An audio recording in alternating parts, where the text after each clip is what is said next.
ជំរាបសួរបាទទៅដល់ពុកម៉ែបងប្អូនដែលកំពុងតែស្វែងរកជាងដល់ដំឡើងតុកទូក្រេះបងប្អូនអាច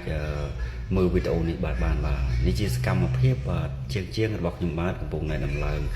ទូបាទយ៉ាងយកចិត្តទុកដាក់ជូនភ្ញៀវបាទអញ្ចឹងប្រសិនបើបងប្អូនមានតម្រូវការបាទ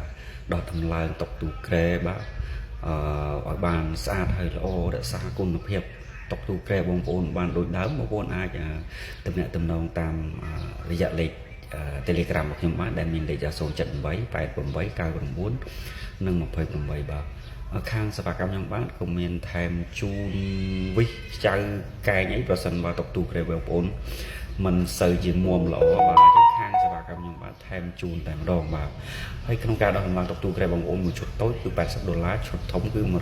$150ព្រីសេវាឡានដឹកសម្រាប់បងប្អូននៅក្នុងក្រុងភ្នំពេញបាទអរគុណច្រើនសុខសប្បាយហេងបាទអរគុណ